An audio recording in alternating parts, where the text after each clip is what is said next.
Hello, don't mind my hair. There's still a stupid laggy recording, but it doesn't matter because it gets no views. And welcome back to edition, I think this is 16 of weekly football updates. So cool, getting ready to score. First game, you got a Christmas Day game, the only Christmas game, and it was a banger. The Saints and the Vikings. Final score 52-33 in favor of the Saints. Vikings got eliminated from the playoffs, and the Saints have now clinched the division. And Alvin Kamara, my man had 6 touchdowns, and they were all rushes. 6. Like, it's impressive to have 2. He just tied an NFL record that hasn't been tied since like 1965. And this game was like I didn't see the official stat, but I'd be willing to bet money this is the highest scoring Christmas game of all time. 85 points. Pretty exciting. And somehow Drew Brees didn't throw a touchdown, even though his team scored 52 points. Probably because of Alvin Kamara. Anyway, next game stuff. The Buccaneers embarrassed the Jesus Christ on a cracker out of the Detroit Lions, 47-7. The Lions' only score was the Jamal Agnew punt return. So, Tom Brady was only in for one half, and he threw for 348 yards and 4 touchdowns. So that's pretty cool. Mike Evans had another godly game. 49ers beat the Cardinals somehow. The Cardinals literally just needed a win to clinch playoffs, I think. But they didn't because the 49ers beat them, so that's pretty cool. Third string, apparently their quarterback was third string, and he threw 3 touchdowns and 1. So that's pretty cool. Dolphins beat the Raiders. They shouldn't have actually beat the Raiders, but they did. I'm too lazy to explain, mostly because I don't actually know. But the Dolphins actually, the Dolphins beat the Raiders. That's my point, by 1 point. Chiefs beat the Falcons, but the Falcons kept it very competitive. And they blew another lead, unsurprisingly. The final score was 17-14. The Falcons missed a game-winning field goal at the end, and they didn't, that would have sent it into overtime, but they didn't. Dude, what is going on? What is going on with the Jets? They went 0-13. They are now 2-13 and beat 2 teams that will probably be either 10-6 or 11-5. I don't know what's happening. Everyone said they were tanking for Trevor Lawrence.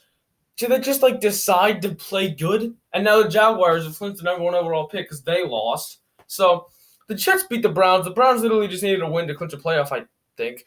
But they didn't. This is gonna hurt their playoff chances so much. This was such an easily winnable game. I don't know how they lost.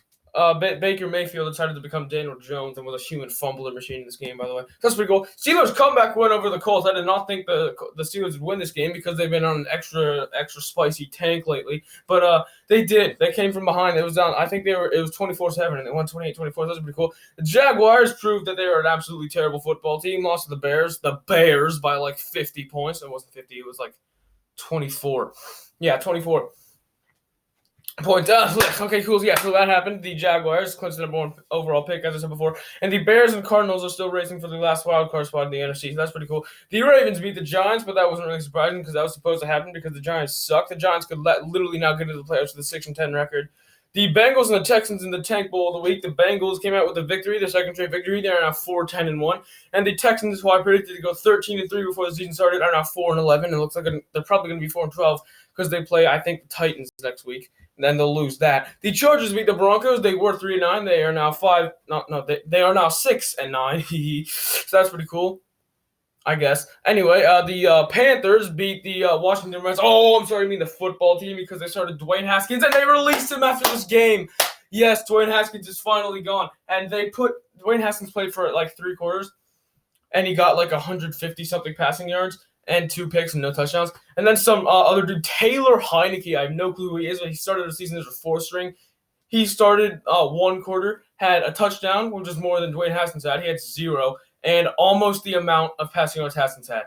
So that just proves how terrible of a quarterback Dwayne Haskins was because so that happened. The Panthers were winning 20-0, and they won 20-13. So that's pretty cool. The Cowboys embarrassed the Jesus Christ on a cracker. I think I said that earlier, but they did that to the Eagles, 37-17. I thought the Eagles were going to win. They lost by 20 points. The Seahawks beat the Rams in the boring game of the week, 29 combined points. And the Rams, after going, I think, 8-3, have a chance to not make the playoffs. They're now 9-6, which is pathetic because they lost to the Jets. Okay, anyway, next, the Titans. What the heck happened to the Titans? They lost to the Packers by 26 points. Devontae Adams had 3 more touchdowns. I think he has 19 of the season, which is absolutely ridiculous. The Packers won 40-14, by the way, which is a huge margin of victory. Not as big of a margin of victory as the Bills had over the Patriots. They are at 38-9 was the final score. The Bills in the Bills' favor, and the Patriots are now 6-9. Just to tell you that. Anyway, it's taken 5 minutes to do this, so that's I'm not gonna go over fantasy stuff. Just going straight to the stats.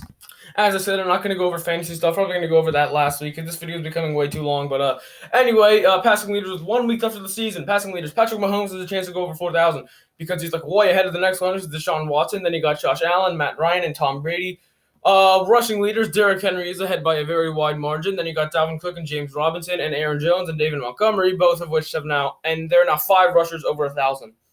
Which is kind of pathetic at this point in the season, but whatever. Then you got what's his name? Stephon Diggs. Travis Kelce is second. Yeah, Stephon Diggs is first. Travis Kelce is second, and he just set the all-time season record for most receiving yards by tight end, so congratulations. Then you got DeAndre Hopkins and Devontae Adams and Calvin Ridley. Okay, then you got defensive leaders and tackles. Zach Cunningham is first, followed by Jalen Smith, Blake Martinez, Devin White, and Roquan Smith, who hasn't been on the list in a while. Oh my God. TJ Watt has 15 sacks. Then Aaron Donald is second with 13.5. Then Hassan Reddick, Zadarius Smith, and Trey Hendrickson are all next. Interception leaders, Xavier Howard has 9, J.C. Jackson has 8, Tyrann Mathieu has 6, Quandre Diggs has 5, and Harrison Smith has 4. This has been edition, I think, 16 of Weekly Football Updates. I hope you did not enjoy. Sorry for the laggy recording. This isn't going to get any views anyway. This is taking way too long. Yes.